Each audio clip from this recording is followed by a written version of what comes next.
Hello everyone, it's David again, and we are starting off Season 4, Episode 1, The Hour of the Wolf. And I'm taping this about 5 o'clock in the morning. You'll have to forgive my appearance because about 3:30 this morning, I was woken up at the Hour of the Wolf by my youngest 6-month-old cat, who likes to bounce all up and down on my arthritic hip to wake me up to go get him his treats. So I know all about the Hour of the Wolf. I'm a professional at it. But as far as Babylon 5 is concerned, they start off with a review of Season 3. We learn that it's been 7 days since Captain Sheridan and Michael Garibaldi were lost. Oh no! Then we cue the entrance, and the year, of course, is now 2261. The name of the place is Babylon 5. We start off with Jakar, Ivanova, Lanier, and Delenn are pleading with the League not to recall their forces from Babylon 5. They are, as the Gaium said, our first responsibility is to our own people. Okay? Not to going off on some fool's mission to find a man from, by all words, has been warned, if you go to Zahadum, you will die. So why should we send our forces to meet the same fate? Delenn is going to go on her own personal mission to find out why Kosh did not attend. And we're going to learn that Kosh has been up to his own agenda as well. So now we've got the Leagues with all of their own agendas, and now the Vorlons and the Shadows are going to start revealing their own agendas.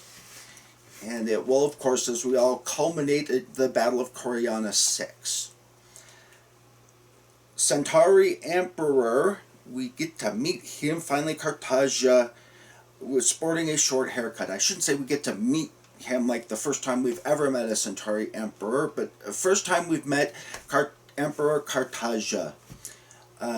Is it Wortham Kimmer, I believe, is who plays it? Anyway, really good actor. Really good for this part.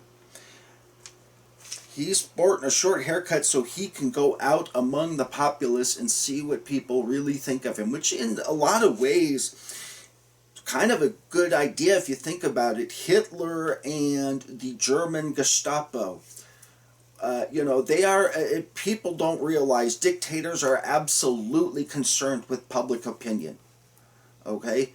If public opinion goes sour, then it infects the military, then that is going to infect eventually when they storm the palace gates and cut your head off. So Hitler and the Gestapo are reported to have sent listening agents to all the bars in Germany to write down what people actually thought of what they were doing. And it does have an effect. For instance, when the Nazis were starting to gas people in nursing homes, the old, the infirm, the mentally challenged, things like that, it had a massively negative impact on public opinion. And so the Gestapo and all the other just quietly stopped doing it. Okay? Makes you wonder if the population had done the same thing for our Jewish brothers and sisters, if they would have stopped the Holocaust completely.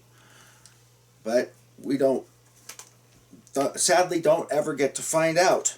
But at any rate, Emperor Cartagia hints at meeting Mr. Morden. What is it that one human said? We get to see the big picture, you and I do, Londo. And we get to meet, and I'm sorry, but I really hate this term because I've taken care of people who've had burn injuries, and it's really not, appropriate, I don't think, but at any rate, it's what's out there. So we get to meet Crispy Morden, and he visits Lorien on Centauri Prime. We learn that the Shadows want to move their forces off Zahadum in case the Vorlons and the other worlds want to take advantage. They did it 1,000 years ago and it worked, so why not do it again? we go in and Kosh rebuffs Delen's request to go to Zahadum, to even attend the meetings to try and hold this fragile alliance together. And we find out from Lita a little bit later that the Vorlons have their own agenda, which is why he refuses to meet with Delen.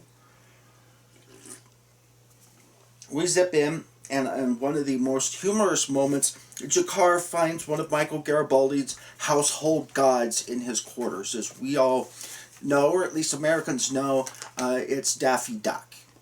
A painting or lithograph or something of Daffy Duck. But he and Zack get into a little bit of a discussion about it, and G'Kar announces his intention to go and find Mr. Garibaldi, because everyone's worried about Captain Sheridan. Nobody's worried about Mr. Garibaldi. We go in, and here's Londo in the sand garden. He's been summoned by the Emperor, and he sees wave after wave of shadow vessels arriving on Centauri Prime. They're going to inhabit the island of Selene, and hopefully, you know, when things blow over, they'll come out in another 1,000 years or what have you.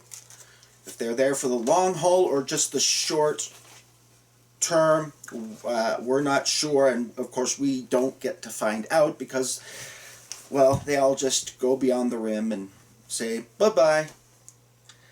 We go in and Minister, I think it's Minister Verini, starts off, and I'd never noticed this before, but it's at the 25-minute mark if you want to go pull out your old CDs and look it up. But he starts off the few sentences with, "they say." And he usually was, before, "they say," in reference to the Drakh. He starts off the first, like, 3 or 4 sentences. "They say he's got heads down in the basement of people who've opposed him in the past. They say." So it makes me wonder, does he already have his keeper in place? So I'm wondering, and it sounds like maybe he does have a keeper in place. That the shadows are preparing for maybe their possible downfall. Or who knows, maybe the shadows do have some vision in the universe and they just know that in a few years they're not going to be there any longer, and their minions, the Drakh, are not going to be far behind. And so they've already started planting keepers and seeds on other worlds, on, you know, what happens with their eventual going away. Lita ends up remarking to Kosh that the Vorlons have plans, and she, you know, when she's like getting her face zapped, you know, Kosh is either entering her body or leaving her body. You know, she says, "Is there anywhere else you needed me to take you?" And he said, "No, go and rest now." So, at any rate, Londo realizes the Emperor's loco in the head and needs to be gotten rid of. And he needs help, and who else does he trust in Centauri Prime? Nobody. But there is one person that he can implicitly entrust with his life, and that is Vir. So of course he summons Vir. He dials 1-800-BABYLON-5. "Hello, Vir. Get on the next ship on your way over as soon as possible." And sure enough, Cartagia goes to talk to his dismembered heads. And Ivanova talks about the hour of the wolf, where her dad explained between 3 and 4 in the morning, when you wake up and your brain is just going in that circle. So she takes 1 large drink to get the wolf put to sleep, and then 3 small drinks in case the wolf had cubs in the middle of the night. And so she says she's been living the hour of the wolf since Captain Sheridan left. Oh dear. We zip on in. And here's Sheridan wandering around the lower depths of Zahadum. Doesn't realize that he's dead, but he's just wandering around, and so he makes himself a fire. And who comes to join him at his little toasty fire but Lorien? So, at any rate, lots to talk about on this episode. And as always, like, comment, subscribe, and share. Hope you all have a good rest of your holiday season. As I'm recording this, it's December 30th.